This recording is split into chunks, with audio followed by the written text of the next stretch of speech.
Seringkali kita dipaksa bicara padahal hati ingin diam. Basa-basi muncul bukan karena keinginan, tapi karena situasi menuntut. Meski begitu, tetap ada cara agar terasa tulus dan hangat. Diam bukan berarti tak peduli. Senyum tipis, anggukan kecil, atau tatapan penuh perhatian bisa menyampaikan lebih dari kata-kata. Basa-basi jadi jembatan tanpa suara yang menghubungkan hati satu sama lain. Orang lain bisa merasakan kejujuran di balik setiap diam yang sengaja dijaga. Hati yang berat kadang membuat kata-kata terasa palsu. Seni basa-basi bukan sekadar kata, tapi perhatian yang terselip di balik gestur kecil. Sekedar hadir, meski hati ingin diam, tetap lebih berarti daripada kata-kata kosong. Itulah bentuk komunikasi yang tak terlihat, tapi terasa nyata oleh orang lain. Terkadang, seni basa-basi adalah seni menahan diri. Mengerti kapan harus berkata dan kapan membiarkan hening berbicara adalah kekuatan. Diam yang dikontrol memberi ruang bagi orang lain untuk merasa diterima. Kehadiranmu tetap terasa walau kata-kata tak sempat terucap. Orang yang bisa menguasai diamnya lebih mudah dipahami. Mereka tidak terburu-buru menutupi rasa, tapi memberi ruang bagi orang lain. Basa-basi yang tulus adalah seni membaca antara garis, melihat apa yang tersirat dan merasakan apa yang tak diucapkan. Seni basa-basi yang diam dan lembut menyimpan banyak makna. Ia mampu menyampaikan perhatian, rasa hormat, dan empati tanpa suara. Setiap gerak, tatapan, dan senyum kecil jadi bahasa yang mengerti hati. Inilah komunikasi yang hidup meski bibir tetap tertutup. Saat hati menolak bicara, jangan panik. Diam bukan kelemahan, tapi kekuatan yang jarang disadari. Pelajari seni basa-basi yang tak terlihat tapi dirasakan. Kadang, diam adalah kata terkuat yang bisa kita ucapkan. Dalam dunia yang penuh suara, hening yang penuh arti justru menonjol. Basa-basi yang tulus membuat komunikasi tetap hangat meski hati enggan bicara. Kita hadir tanpa harus banyak kata, cukup dengan perasaan dan perhatian. Itulah seni komunikasi yang diam tapi terasa dalam setiap momen. Basa-basi bukan sekedar rutinitas kosong. Ia mencerminkan perhatian yang terselip di balik kesederhanaan. Hati yang berat tetap bisa hadir melalui gestur kecil. Setiap tatapan dan senyum menyimpan pesan tersirat. Kita belajar membaca apa yang tak diucapkan orang lain. Kepekaan ini membuat interaksi lebih tulus dan hangat. Mengerti kapan harus bicara dan kapan membiarkan diam berbicara. Seni ini menuntun kita menghargai ruang dan waktu lawan bicara. Diam yang penuh makna lebih kuat daripada kata yang dipaksakan. Basa-basi adalah bentuk kesadaran terhadap perasaan orang lain. Kita menyesuaikan energi hati tanpa meninggalkan kejujuran. Setiap kata ringan menjadi tanda bahwa kita hadir sepenuhnya. Hadir dengan perhatian tanpa suara butuh latihan dan kesabaran. Mengamati reaksi orang lain memberi pemahaman lebih dalam. Kita bisa merasakan ketulusan tanpa kata panjang yang menguras energi. Seni ini mengajarkan kita fleksibel dalam komunikasi. Kadang cukup senyum atau anggukan untuk menyampaikan maksud. Basa-basi yang halus tetap menjaga kehangatan hubungan. Menafsirkan emosi yang tersirat menjadi kunci interaksi. Kita belajar membaca garis antara kata dan hati. Diam bukan hampa, tapi bahasa yang hidup dan peka. Basa-basi yang tulus adalah seni merawat koneksi. Setiap gestur, tatapan, dan senyum adalah bahasa yang dimengerti hati. Hadir meski bibir tertutup tetap menyampaikan perhatian nyata. Kadang, kata-kata terasa berat dan palsu di mulut kita. Hati menolak bicara, tapi situasi memaksa untuk merespons. Basa-basi yang dipaksakan bisa membuat komunikasi terasa kering. Rasa lelah atau resah sering membuat gestur kita tampak datar. Senyum atau anggukan yang dipaksakan sulit menutupi ketidaknyamanan. Orang lain bisa menangkap kejanggalan meski kata tetap diucapkan.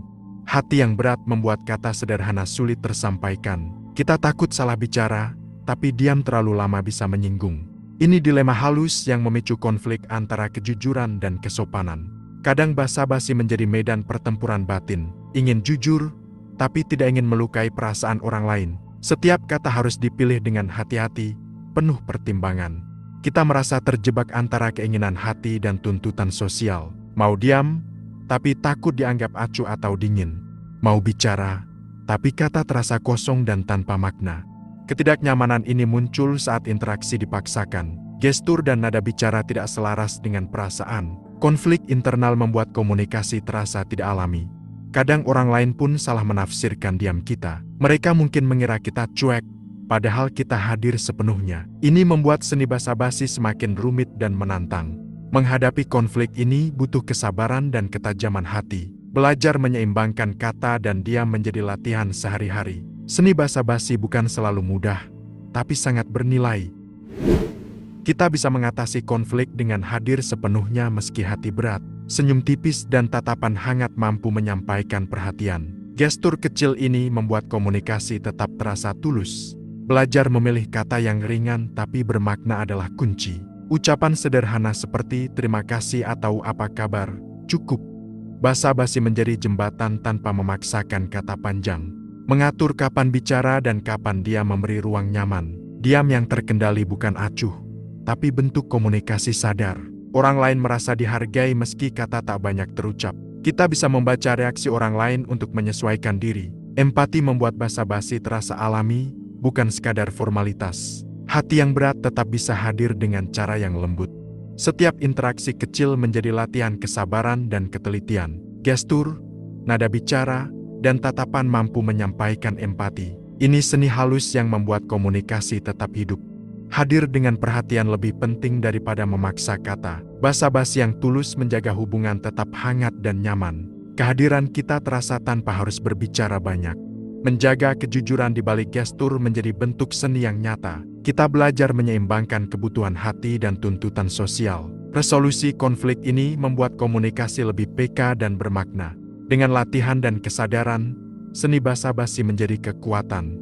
Diam, kata, dan gestur menyatu untuk menyampaikan perhatian tulus. Hati yang menolak bicara tetap bisa menjalin koneksi nyata. Seni basa-basi mengajarkan kita hadir tanpa harus banyak bicara. Diam dan gestur kecil mampu menyampaikan perhatian tulus. Hati yang berat tetap bisa menembus komunikasi dengan lembut. Setiap senyum, anggukan, atau tatapan punya makna. Basa-basi yang tulus menjadi bahasa hati yang hidup. Kehadiran kita terasa meski kata tidak terucap banyak. Hadir dengan niat baik lebih penting daripada kata panjang. Empati dan kepekaan menjadi jembatan antar hati. Kita belajar merawat hubungan lewat gestur sederhana. Diam yang dikontrol bukan kelemahan, tapi kekuatan. Ia memberi ruang bagi orang lain merasa diterima. Basa-basi yang tulus tetap hangat meski hati ingin diam. Menguasai seni ini berarti membaca antara garis kata. Menafsirkan emosi yang tersirat membuat interaksi lebih hidup. Kita menyampaikan perhatian tanpa harus memaksakan kata. Seni basa-basi menuntun kita menghargai setiap momen. Hadir sepenuh hati membuat komunikasi lebih bermakna. Gestur sederhana mampu menyentuh hati lebih dalam daripada kata. Dalam dunia yang penuh suara, diam yang penuh arti menonjol. Basa-basi yang lembut menjaga kehangatan hubungan. Kehadiran kita terasa tanpa harus diucapkan lewat kata. Komunikasi yang tulus bukan soal banyak bicara. Ia tentang niat, kepekaan, dan kesadaran pada orang lain. Seni basa-basi menutup interaksi dengan hangat dan bermakna. Kalau kamu suka konten kayak gini, jangan lupa like ya. Komen juga mau konten selanjutnya tentang apa, biar kita bisa belajar bareng. Dukung aku dengan subscribe biar nggak ketinggalan video berikutnya. Terima kasih, dan sampai jumpa. Bye.